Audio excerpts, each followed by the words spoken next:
Para hablar de La Llorona en el contexto colombiano tenemos que remontarnos a lo que ha significado o dónde hunde sus raíces La Llorona.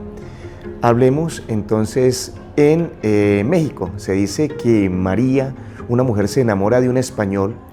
y que este hombre ya la deja, la abandona, y ella, por decepción amorosa, lo que hace es matar a sus hijos, se suicida y su alma queda en pena, precisamente reclamando lo primero, el dolor y el sufrimiento, porque hay que verlo también como aquella mujer en la que se condensa dolor y sufrimiento, pero también aquella que reclama sus hijos después de recapacitar y analizar ese episodio tan cruel que ha cometido. Las diferencias que tiene este mito según la región varía, por ejemplo, las características que se le da al personaje de La Llorona. Entonces, en algunos casos, La Llorona es una mujer malvada que mató a sus hijos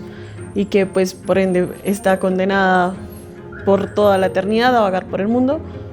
llorando a sus hijos. Y en otros contextos es como una víctima, entonces, que le pasó algo, que la abandonaron, que sus hijos se murieron, entonces está como condenada a vagar por el mundo como llorando a sus hijos, pero no la ven como una mujer malvada, sino más como una víctima. Bueno, la situación es que en la estratificación social que existía en la época colonial,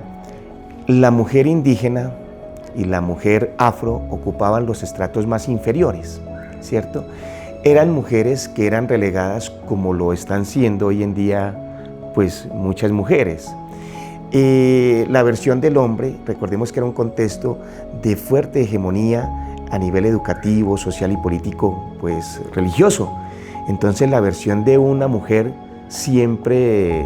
era una versión un poco mentirosa, siempre la mujer es la que decía las mentiras, y cuando uno decía ¿dónde está el fundamento para decir que la versión de la mujer es una versión que debe ser desestimada? Pues es que en el relato del Génesis es un relato bíblico que nos dice que fue la mujer la que llevó al caos de la humanidad, induciendo a Adán al consumo allí de la manzana. Ocurría algo, y es que como las españolas no podían venir a casarse con sus españoles, pues ellos muchas veces vivían en concubinato con las mujeres afrodescendientes, con las mujeres indígenas,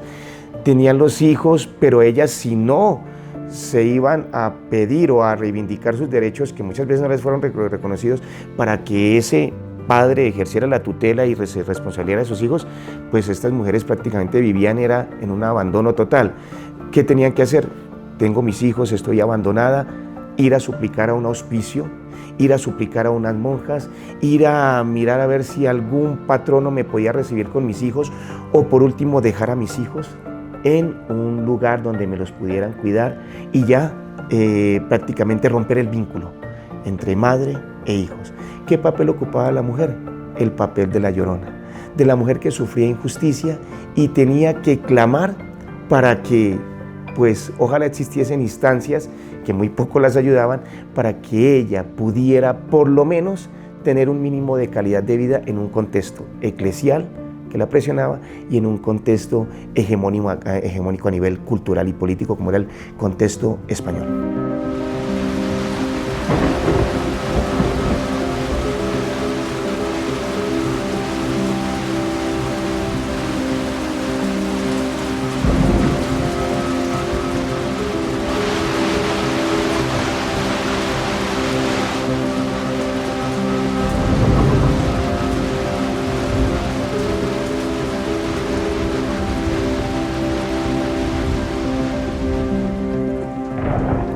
Sí existen documentos que precisamente hablan sobre la muerte que tenían que infligir estas mujeres a sus hijos, ¿no? No era esto, es que la muerte de los hijos era una situación provocada por una presión social que de hecho decía, oye, tú debes estar casada para tener ese hijo, de lo contrario. Pero entonces siempre recae como esa culpa en ella. en la mujer que hizo algo mal, sea que sea indígena, sea que sea campesina, sea que sea mucama, lo que sea, hizo algo mal en términos de sexualidad, que necesita ser culpado, necesita ser juzgado, y la culpa es tal y el acto moralizante es tan grande que se convirtió, o sea, ahogó a sus hijos, entró como en un estado de locura, de shock, y su eternidad o su infierno es llorarlos toda la eternidad. Entonces, si tú te empiezas a desglosar y a escarbar en torno a qué está diciendo ese discurso, pues es era esta necesidad de decirle a la mujer: si ve, no se meta o no incumpla con sus pues los estándares sociales que le corresponden, no trate de ir más allá, no disfrute su sexualidad, ni mucho menos con una persona que es superior a usted, que o sea, eso era impensable. Si aún hoy eso se juzga, y se juzga la parte femenina a veces con un poco más de ímpetu, por todo lo que lo femenino aún sigue representando, pues en esa época era peor aún. O sea, era completamente un escándalo imaginarse que una mujer indígena pudiera meterse con un español, quedar embarazada y que ni se imaginara tener a los hijos. O sea, eso ya era una condena impresionante. Entonces la leyenda también, yo creo que jugaba ese papel de moralizar, de pedagogizar y de decir: esto se puede, esto no se puede, y si lo haces, mira todo lo que conlleva. Y obviamente la gente sabía que no se iba a convertir en un fantasma, pero sí sabía que iba a haber una culpa y un juicio profundamente pesados en cómo los iba a leer la sociedad.